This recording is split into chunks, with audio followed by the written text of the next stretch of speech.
All right, we go first. This is a questionable card hand here. With only 2 lands, it's a little bit iffy, but we do have a discovery to search for land, so I'm going to keep this rather than mulligan. Keeping 2 landers on the play is not something I want to be doing very often.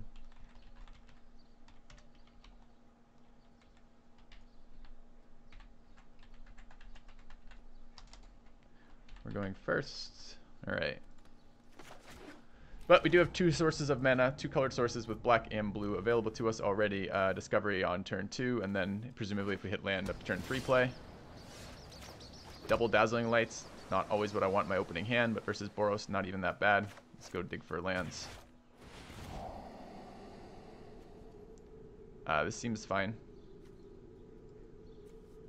In that order. Okay. Dimir deck looks constructed. It's a very good deck. Oh, I don't know what the fuck he's playing now. White, red, and an island is not something you see very often. Fortunately, that is a pretty good counter for my Spybug. But let's make him use it. Actually, let's not. Let's run out the Darkblade Agent. Works out better anyways for next turn for attacking and drawing cards, so.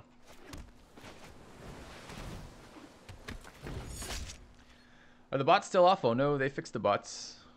I had a very strong Dimir draft here, but we're seeing a lot of other color combinations being played, which suggests that they're not just leaving Dimir wide open every single game. You guys will see when the guy video goes live today at some point. All right.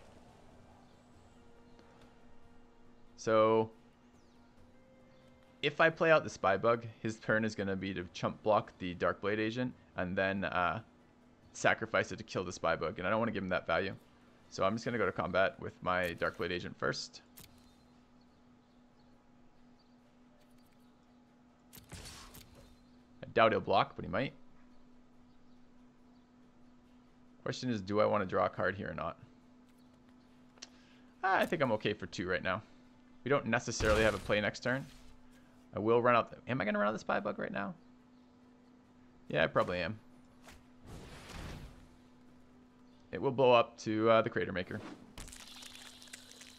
Unfortunately, but oh well. If he wants to do that, that's fine. Not terribly exciting for me. Don't have to offer that, but I don't know. I think I'm okay with it. Double blue mana, a red and a white source. Is it splashing white? That would make a lot more sense. That would explain the double islands. Means he's not land screwed. He is actually doing fine.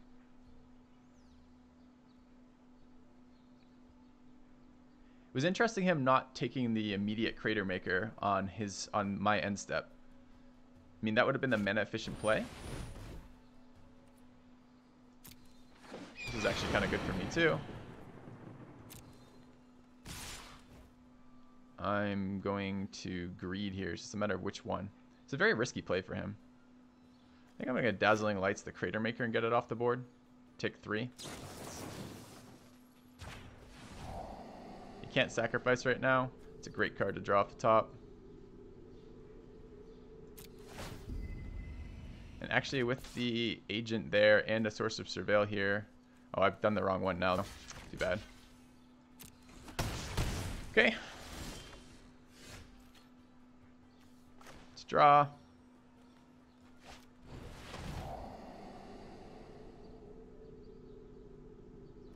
I think that card is perhaps a little greedy here. I need a land.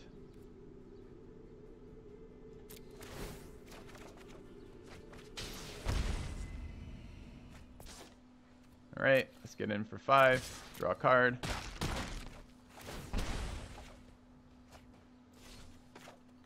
Okay. So of course I wish I had the Sprite now, but I did need my lands.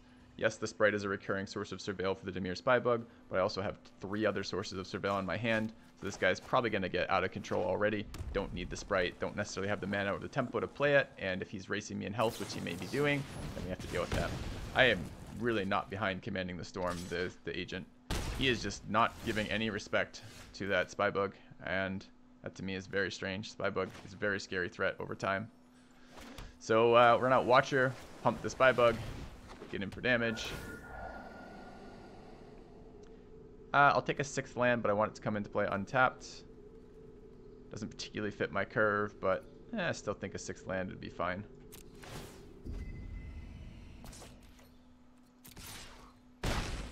So he had a chance to kill the Spybug with his Crater Maker. Had a chance to kill the Spybug with the Lightning Bolt. Maybe he's got another Lightning Bolt. It's Hypothesizzle to kill the Spybug. Okay. Well, but let's see. Is he trying to tempo me still with Arclight? Or is he now aware of the threat? Aware of the threat. Okay.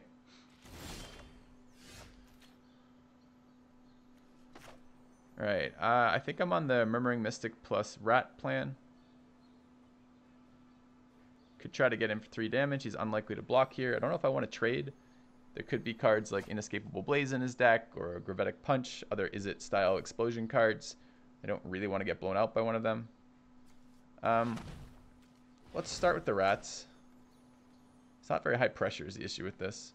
But the Murmuring Mystic is again another win condition, so we'll see. He might have a land from Hypothesizzle. Yeah, he did.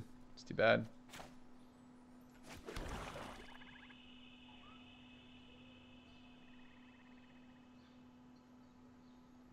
Although, I really like putting him on a pretty short clock here. But let's imagine that he does have that. So I go down to 9 next turn. Place some creature. Threatened with this. Can still Dazzling Light it later. I think I'm still going to attack. Like to kill him. He's gotta have the card.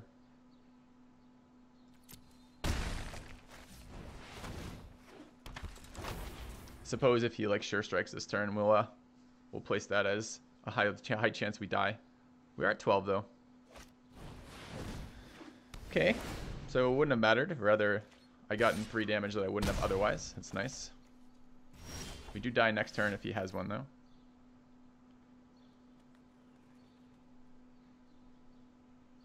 So, Dowser plan. And leave open mana to block the Phoenix with the 1/1.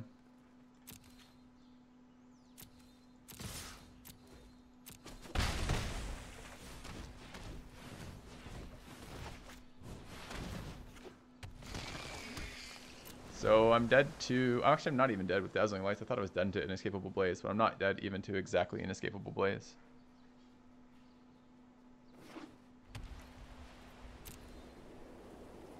He's on the blocking plan. Sure. One more creature doesn't actually make a difference here. So he now needs an answer because we just top decked a threat. So we will both tap it and do -2/-4 to it.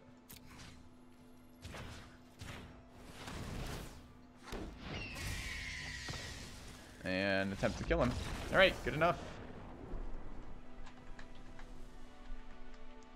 Not sure what his full open mana was. Perhaps a combat trick on his Phoenix might have been what he was playing there. I think the life gain is going to be useful. Didn't see a lot of ground attackers from him. Saw the Crater Maker, I guess. But I think I'm on the Piston Fist out plan and the life gain in plan. It's Izzet. There can be very bursty. I'll keep the 1 Disdainful Stroke. I don't think I need a Never Happened. Our deck is so good, it's tough to sideboard in even situational sideboard cards, because even like situationally great sideboard cards without a very strong reason to do it. So we're going to leave it as is for now.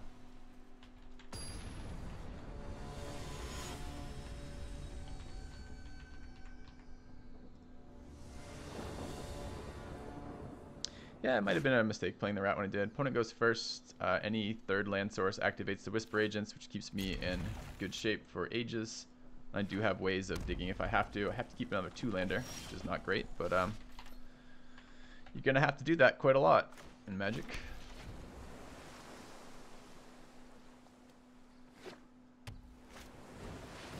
Runaway Steamkin. That's scary.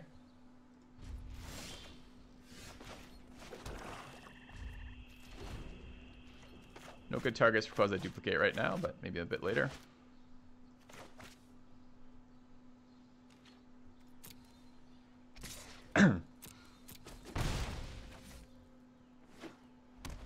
All of his mana sources again. We haven't seen what he's playing white for. It could be Aurelia, it could be like Conclave Tribunal, it could be Chamber Sentry, any of those things.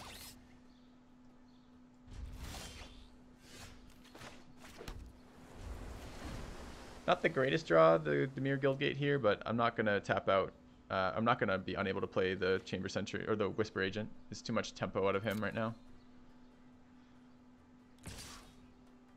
Yeah, I'm willing to trade for that. He may have a Sure Strike. If he had a Sure Strike, I think he'd attack with both. So he's playing around the Whisper Agent here, which is fine. I would definitely be keeping that on top. So win condition. Happy to trade that off. Seems good.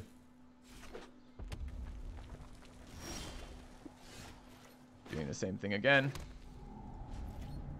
We have a win condition in hand now. A Night Veil Predator plus Quasi Duplicate's pretty sick.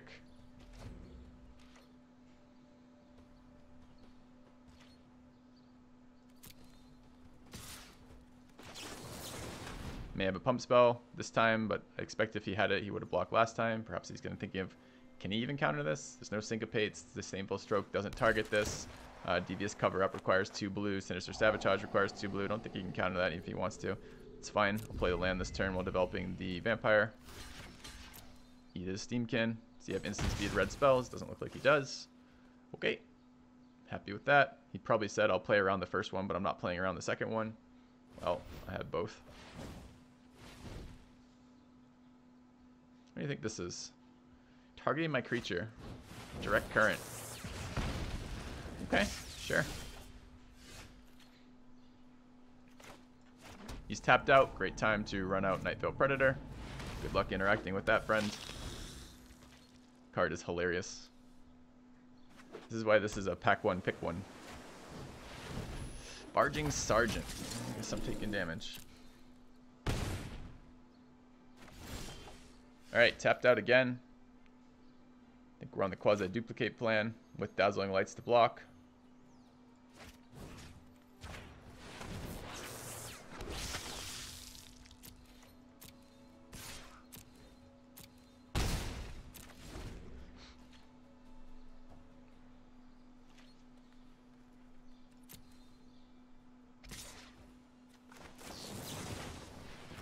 You can have like a Sure Strike or something here, which would be annoying, but I've got 2 vampires out, so I can be a little bit more willing to trade with the existing one.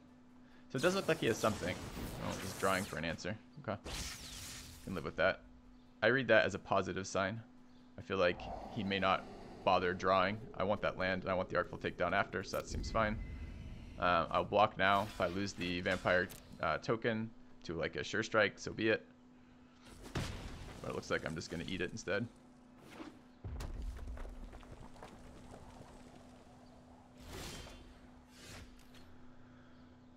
Alright, so actually what I want to do is draw another land first, because I want to quasi-duplicate again without costing myself anything, and I would like to play 2 spells this turn. So let's go ahead and draw.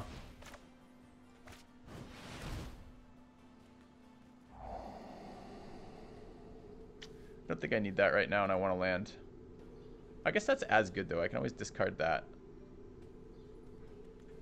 Yeah, let's take the spell now.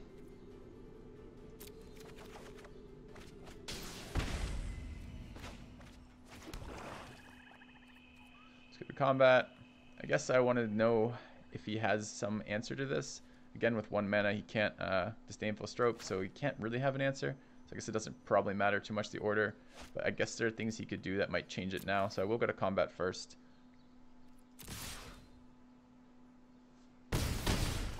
And I'm going to run out another vampire.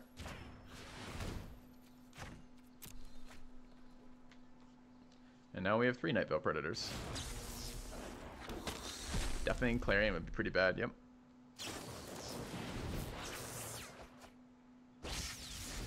And that might be why he's splashing white. It's true. That'd be a pretty big blowout. Haven't seen it from him though. It's a rare. Not going to play around it until I have a reason to do so. Yeah, looks like no Deafening Clarion. Quasi-duplicate Night Veil Predator. Pack 1, pick 1, and pick 2. Seems pretty nice. Alright.